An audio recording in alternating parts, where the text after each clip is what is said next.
Yep, there really is one. Well, according to them, a hot dog is not a sandwich. But what makes a great hot dog? Do you go big or do you go simple? Before cooking the dog, do you slice it down the middle or do you do the spiral cut? Or you might not even slice it. How do you cook your dogs? Do you cook them in a pan? Do you boil them? Do you steam them? You grill them, right? You might cook them in the oven, do you?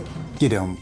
You don't do that, do you? Or do you cook them over a campfire? That's where the flavours are, though. Heaven forbid. Do you cook them in the microwave? I'm going to tell you this right now.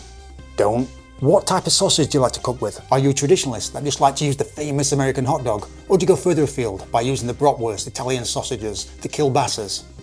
I like to eat a hot dog with a nice juicy snap. It's got to have a juicy snap. And what's your choice of bun? Do you like a crusty one or a nice soft one? And what toppings do you use? Ketchup and mustard are okay, but there's so much more. So how do I make my hot dog? For my bun, I like to use a hoagie roll. They get nice and crusty, they don't fall apart, which I like for my hot dog. Next, I put my bacon in the oven, 420 minutes to get it nice and crispy for the topping. My choice of sausage has to be a kielbasa. It's got a great juicy snap, it's garlicky, it's smoky, it's salty, it's packed full of flavour. So how did I cook my sausage? Add olive oil to a pan, add your sausage and cook it low and slow until golden brown. I don't slice my sausage because I want it packed full of flavour. I want it bursting with flavour. And while my sausages are cooking, I make the topping. And oh boy, it's a great topping. So I dice my tomato, avocado, onion, bacon, bring it all in a bowl, mix well, season to taste.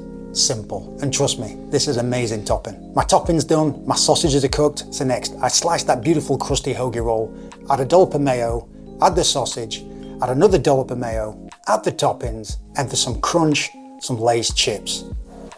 And that is how I make my hot dog so good.